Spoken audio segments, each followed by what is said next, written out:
When I say it was some Chinese arithmetic that was done for everybody to figure out who was going to be the opponent against Benedict College in this SIAC Championship game, that's going to happen this Saturday at Lakewood Stadium. Boy, I'm telling you, had my head hurting. Boy, I was trying to carry the 1 and divide by 3 and get the Pythagorean theorem to go move that over there and get the quotient of X and Y. And I was just like, wait a minute, what in the heck is going on here? I'm like, just give me a rundown of who exactly is going to play. Well, you know what? After Miles College beat up on Tuskegee and Albany State beat Fort Valley in the Final Classic, guess what?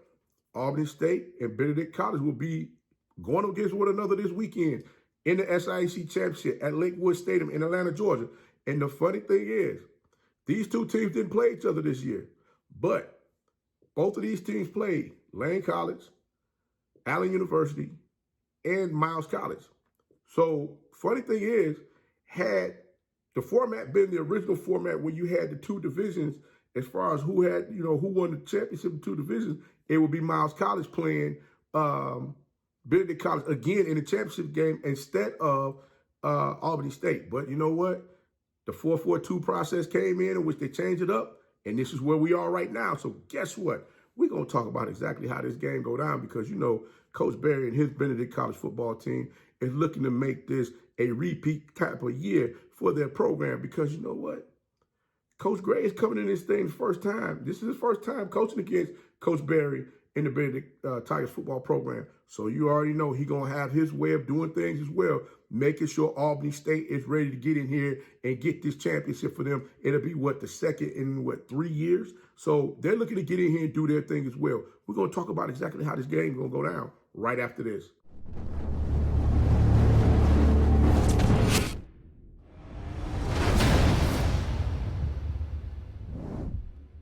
You know it's your favorite coach back at it again. 10 toes down, about to tell you how it all went down.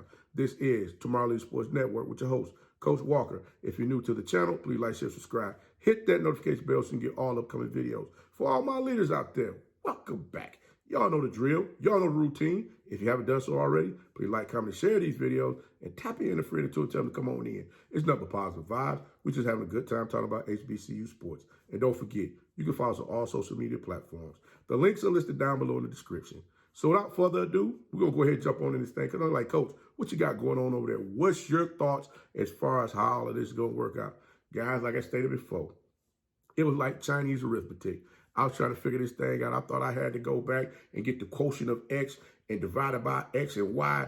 And then, jump out there and get the Pythagorean theorem and push all that information into that to see what the square root of Y was going to be. And I'm like, whoa, I can't take it, man. I'm like, I can't take it. I'm like, I know I was 4 classes short of being a double major with a math major, but I'm like, man, I wasn't trying to figure that out, trying to understand who was going to play Benedict College in the SIAC Championship. Well, we got all of that out the way. So now we know exactly who's going to be there.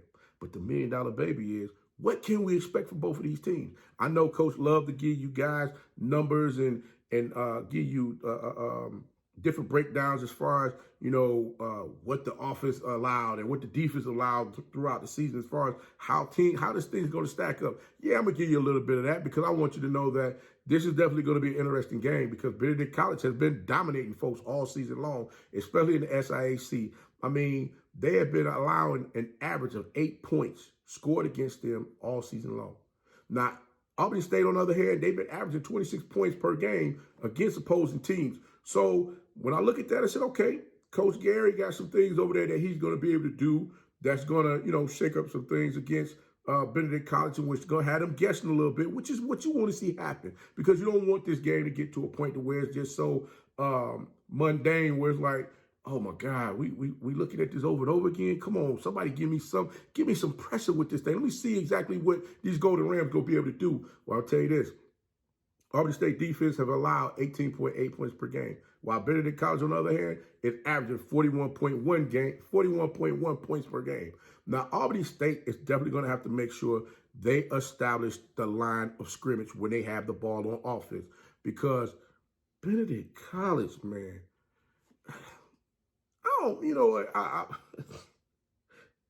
Coach Kelton said this the other night in one of the spaces, in the SIAC spaces, and I had to go back and look at this I had to look at several games for myself to really see this. And I might have the numbers wrong. But he mentioned 50, 13, 97, and 15, in which they was just up there. They was just up front, just whooping tail all game long. And I'm like, man, them jokers was like bullies up there. I mean, they was slapping hands off of me. They were ripping. I mean, they was doing all kind of stuff just to get back there to the quarterback to disrupt teams' offenses.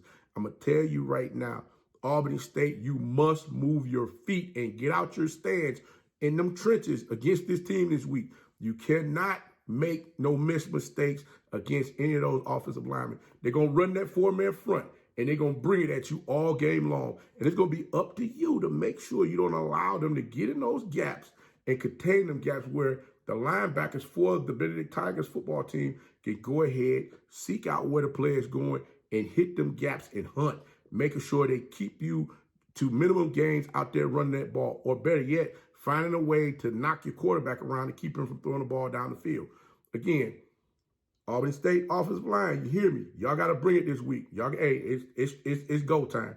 It's time to put that armor on and go to work against these big boys, because they coming out there to knock your block off in this game. And don't get me wrong, Albany State got some big fellas up front on the defensive side of the ball, as well as the offensive side, that's going to get out there and bring that pressure as well. Like I stated before, this is going to be a game that's going to be won in the trenches. Whoever is able to neutralize the other team in them trenches, that's who's going to win this game. But the biggest question for me, the biggest question mark for me, is the quarterback play. I know that the starting quarterback for Albany State, I believe he's still injured. And I think they're going to go back to the previous quarterback played last week, which is QB1 Banu, who actually led the Albany State Golden Rams to an SIAC Championship 2 years ago, if I'm not mistaken, when Coach G was the head coach of the football program. Now, Banu is going to need to make sure that he's precise with the passes that he throws to his receivers. Overthrowing receivers, throwing balls over their heads, throwing balls short. Those defensive backs for Benedict College is going to be looking to come up and intercept those balls, giving Benedict College the ball back for them to just keep moving that ball down the field. And as I like to say, punching that scoreboard, putting more points up there, where that lead is going to increase, keeping you from having an opportunity to catch up in the game to possibly win. One thing that I will say, looking at some of the things that Coach Berry has done all season long, one play I saw in particular, he ran against Fort Valley, where he had five wide receivers. He had five receivers on one side of the ball. He had one tight end and four receivers on one side of the ball, which I'm sitting there looking like ain't no way in the world. And you know what happened? Because the defense couldn't pick up on exactly what was going on or how to defend it, you had the tight end who ended up leaking out on a wheel route, where he was able to catch a pass wide open down the sideline for a touchdown. This is the type of stuff you're going to see in this game, where you're going to see both Coach Gary and Coach Berry going to come up with different schemes and different plays to catch the opposing team's defense off guard as far as what to expect in this game. Now, another thing that Albany State need to pay attention to, especially with special teams. Listen, Benedict College has a running back over there. And the running back for Benedict College, when that young man is on special teams, if you kick him the ball and you don't make the tackle, he's taking it to the house. I'm going to tell you this right now. Coach said it first. This young man will mess around and take one to the house. So if you got to kick that sucker out of bounds or kick it away from him, you better find a way to do it. If you kick it to him, you asking for what you get ready to get from this young man, because this young man is looking to hit it and go. You can get this man a crease this freaking big. He hit it, he's out of there. Once he gets through that crease, he's gone. Not only that, the same thing goes when he's in the backfield for the Benedict Tigers running the ball on offense. You must make sure that young man does not bounce that ball to the outside and hit that gas, because you know what? This young man got another gear or two that he can hit on at any time during the game to get away from opposing teams' defenses. So I'm just saying, you guys got to pay close attention to everything that's going on. Everything this week is going to be details. Again, this is going to be a good game between these two teams, because as I stated before, the last time they played one another, which was last year, and I'm sure a lot of these athletes that's on the teams now they were there last year when these two teams played one another. So they kind of got an understanding of what's going on and know and understand what they need to do to make sure that they put their team in the best position for them to possibly win this game.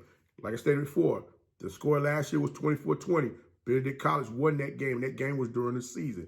What I'm looking to see now is what adjustments are going to be made and how each team is going to be able to get out here and do that thing that they love to do, which is have a good time balling out there on that field. Now, I know I stated earlier about Coach Kelton and Coach Kelton from over at Allen University, who was talking about the defensive players up front for Benedict College, in which they got 4 of them. And like I said, I sat and watched these young men play. I'll be honest with you. I felt bad for some folks out there because, I mean, they were slapping hands away. They was ripping. They was just doing all kinds of stuff. I mean, slapping shoulders to the side, just getting linemen off balance to where they can do whatever it was they wanted to do to get back in that backfield and disrupt the opposing team's offense. What was it, 50, 13, 97, and 15? I know one of them is Lubert, and that young man there is special. So all I'm saying is you need to make sure that he is contained and not allowed to just get off on you all game long. But I know number 97, that young man is special as well because he has a tendency to fire off that ball, stand low, and I mean catch you in one motion. He'll hit you, he'll hit you with that rip. You'll go to block and he'll smack that hand over the other way, and he up the field in the backfield looking at your quarterback saying, okay, you want to lay down and get down, take your pick. But Albany State got some big fellas up front as well. But the key ingredient on this is I know they're going to do their thing, making sure that they get back in that backfield and handle business. But I need for 1, 9, 20, and the rest of the Golden State Rams football team to make sure that they are in hot pursuit. They got multiple hats on the ball, making sure that they tackle Benedict College, whoever got that ball, keeping them from getting loose and getting down that field to do any additional damage to them when they're on defense. Now,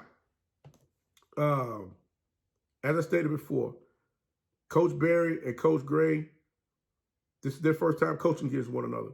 So we can expect some fireworks to happen in this game.